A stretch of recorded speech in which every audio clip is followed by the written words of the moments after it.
चंद्रपुर ये महज एक गांव का नाम नहीं था, बल्कि आसपास के कई कोस तक फैले उस खौफ का दूसरा नाम था जिसे लोग दिन के उजाले में भी जुबां पर लाने से कांपते थे। गांव की सीमा जहां खत्म होती थी, वहीं से शुरू होता था वो काला, घना और रहस्यमयी जंगल। ये जंगल कोई आम जंगल नहीं था। इसके पेड़ इतने ऊंचे और घने थे कि दोपहर की चिलचिलाती धूप भी इसकी जमीन तक पहुंचने के लिए तरस जाती थी।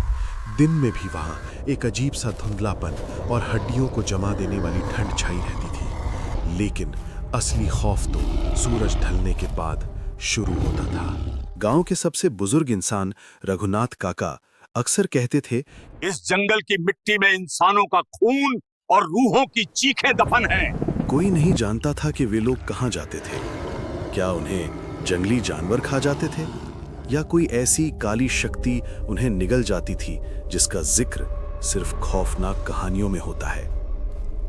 गांव वालों ने उस जंगल की तरफ देखना भी छोड़ दिया था। शाम होते ही चंद्रपुर के हर घर के दरवाजे ऐसे बंद हो जाते जैसे बाहर मौत पहरा दे रही हो। लेकिन हर कहानी में एक ऐसा इंसान होता है जो नियमों को नहीं मानता, जो डर को चुनौती देता है। चंद्रपुर की इस खौफनाक दास्तान में वो इंसान था अर्जुन।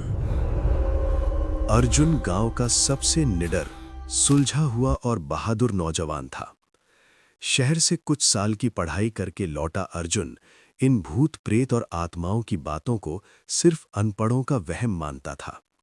उसका मानना था कि लोग अपनी कमजोरियों और अनजाने डरों को छिपाने के लिए ऐसी कहानियां गढ़ लेते हैं। अर्जुन के सबसे करीबी दोस्त किशन ने उसे कई बार समझाया था।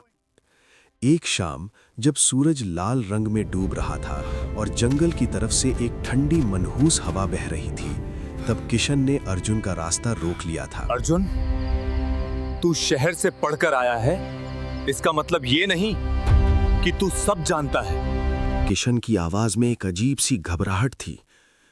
उस जंगल के अंदर कुछ तो है, कुछ ऐसा जो इंसानों की समझ से बाहर है। रात के वक्त वहां से ऐसी आवाजें आती हैं जैसे कोई अपनी कब्र में तड़प रहा हो, तो वहां जाने की जिद छोड़ दे। अर्जुन ने सिर्फ एक हल्की सी मुस्कान के साथ किशन के कंधे पर हाथ रखा था। किशन, डर इंसान के दिमाग में होता है, जंगल में नहीं। वहां सिर्फ जंगली जानवर हो सकते हैं या फिर अंधेरा, और मुझे इन दोनों से डर नहीं लगता। लेकिन अर्जुन की इस निडरता की एक और वजह थी, एक ऐसी वजह जिसने उसके दिलो दिमाग पर इस कदर कब्जा कर लिया था कि उसे मौत का खौफ भी बेमानी लगने लगा था। वो वजह थी मीरा। चंद्रपुर के ही एक गरीब परिवार की लड़की, लेकिन उसकी खूबसूरती ऐसी थी जैसे कोई चांद का टुकड़ा जमीन पर उतर आया हो। उसकी आंखें गहरी और रहस्यमयी थीं, जिनमें देखकर कोई भी अपना होश खो सकता था।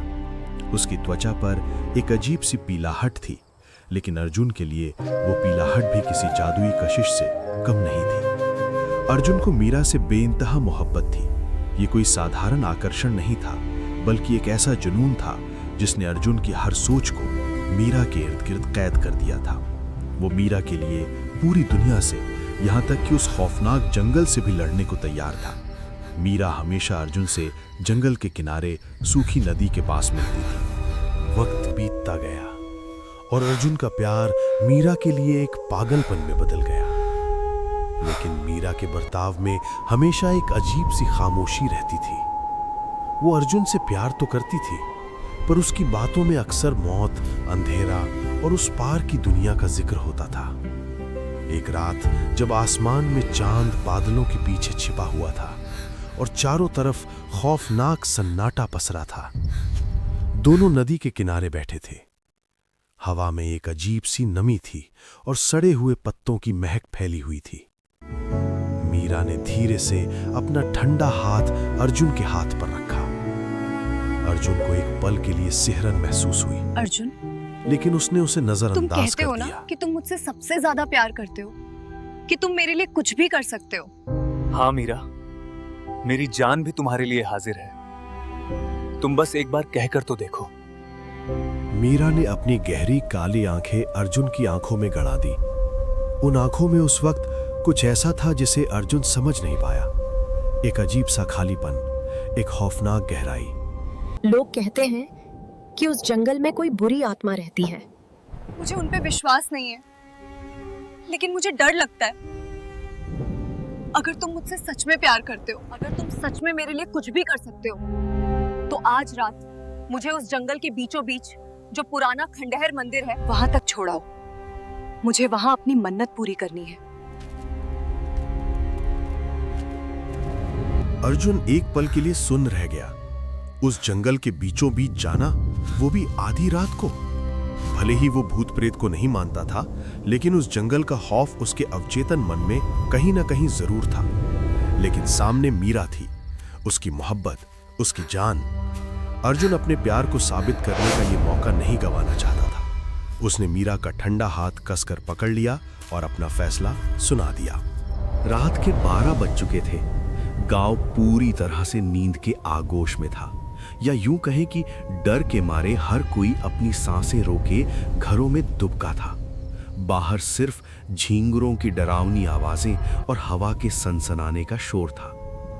अर्जुन के हाथ में एक भारी टॉर्च थी, उसके दूसरे हाथ में मीरा का हाथ था। जैसे ही उन्होंने जंगल की सीमा में कदम रखा, अर्जुन को लगा जैसे हवा का तापमान अचानक कई डिग्री गिर गया हो। जंगल के अंदर का सन्नाटा इतना गहरा था कि अर्जुन को अपनी ही दिल की धड़कनें किसी नगाड़े की तरह सुनाई दे रही थीं। पेड़ों की सूखी और टेढ़ी मेढ़ी टहनियां अंधेरे में ऐसे लग रही थीं जैसे कोई खौफनाक राक्षस अपने हाथ फैलाए उन्हें पकड़ने के लिए तैयार खड़ा हो। चांद की हल्की सी रोशनी जब पत्तों से छनकर नीचे आती तो जमीन पर अजीब और डरावनी आकृतियां बन जाती थीं। वे धीरे धीरे सूखी पगडंडी पर आगे बढ़ रहे थे। हर कदम के साथ सूखे पत्तों के टूटने की कड़क कड़क आवाज उस खामोशी को चीर रही थी। अर्जुन लगातार चारों तरफ टॉर्च की रोशनी घुमा रहा था। अचानक जंगल के गहरे अंधेरे से एक आवाज आई। ये किसी के रोने की आवाज थी। कोई औरत बहुत ही दर्दनाक तरीके से रो रही थी। आवाज इतनी दर्द भरी और खौफनाक थी कि अर्जुन के रोंगटे खड़े हो गए। उसने झटके से टॉर्च उस दिशा में घुमाई जिधर से आवाज आ रही थी। ये आवाज कैसी है? मुझे बहुत डर लग रहा है। कुछ नहीं है मीरा, शायद कोई जंगली जानवर है या हवा की आवाज। तुम डरो मत, मैं तुम्हारे साथ हूं। लेकिन अर्जुन खुद अंदर से हिल चुका था। वो आवाज किसी जानवर की नहीं थी, वो एक इंसानी चीख थी जिसमें बेइंतहा दर्द और खौफ भरा था। वे कुछ कदम ही आगे बढ़े थे कि अचानक सर्र, उनके ठीक पीछे बहुत सारे पत्तों के एक साथ जोर से हिलने की आवाज आई। ऐसा लगा जैसे कोई बहुत भारी चीज उनके पीछे से तेजी से गुजरी हो। अर्जुन ने तुरंत मुड़कर पीछे टॉर्च की रोशनी फेंकी। वहां कुछ नहीं था, सिर्फ घना काला अंधेरा और हवा में उड़ते हुए सूखे पत्ते। लेकिन एक अजीब सी सड़ांध वहां फैल गई थी, जैसे कोई मरा हुआ जानवर हफ्तों से वहां पड़ा हो। मीरा का हाथ अर्जुन की पकड़ में और ज्यादा ठंडा हो गया था, बर्फ की तरह ठंडा। उसका पूरा शरीर कांप रहा था। मुझे बहुत डर लग रहा है, चलो यहाँ से वापस चलते हैं। बस थोड़ा सा और मीरा, हम लगभग पहुंच गए हैं। अब पीछे मुड़ना बेवकूफी होगी। तभी टॉर्च की रोशनी जंगल के एक हिस्से पर पड़ी और अर्जुन के कदम वहीं जम गए। उसकी सांसें गले में अटक गईं। कुछ दूरी पर एक बड़े बरगद के पेड़ के पीछे एक साया खड़ा था। वो साया पूरी तरह से सफेद था। उसकी कोई स्पष्ट आकृति नहीं थी, बस एक सफेद धुएं जैसा इंसानी आकार जो हवा में हल्का हल्का झूल रहा था। अर्जुन का खून बर्फ की तरह जमने लगा। उसने कांपते हाथों से टॉर्च की रोशनी सीधे उस साये के चेहरे पर डाली और जैसे ही रोशनी उस पर पड़ी, वो साया पलक झपकते ही हवा में गायब हो गया। अब अर्जुन का वहम और निडरता पूरी तरह टूट चुकी थी। उसे समझ आ गया था कि गांव वालों की बातें सिर्फ कहानियां नहीं थीं। इस जंगल में मौत साक्षात घूमती थी। उसने तय किया कि वो अब एक कदम भी आगे नहीं बढ़ाएगा। मीरा! मीरा! अर्जुन पागलों की तरह टॉर्च की रोशनी चारों तरफ घुमाने लगा। उसका दिल पसलियां तोड़कर बाहर आने को बेताब था। वो कुछ ही सेकंड पहले उसके साथ थी। उसका हाथ अर्जुन के हाथ में था। वो ऐसे कैसे गायब हो सकती थी? तभी अर्जुन के बिल्कुल कान के पास एक ठंडी बर्फीली हवा का झोंका आया और एक बेहद डरावनी घरघराती हुई आवाज ने फुसफुसाया, यहाँ क्यों आए हो? अर्जुन चीखते हुए पीछे हटा। वहां कोई नहीं था। उसका पूरा शरीर पसीने से भीग चुका था। वो अंधाधुंध जंगल में दौड़ने लगा। दिशा का कोई ज्ञान नहीं था, बस वो उस खौफनाक जगह से भागना चाहता था। मीरा! अर्जुन, मुझे बचाओ। अर्जुन! आवाज उसी खंडहर मंदिर की तरफ से आ रही थी। अर्जुन का प्यार उसके डर पर हावी हो गया। वो अपनी जान की परवाह किए बिना उसी दिशा में पागलों की तरह दौड़ पड़ा।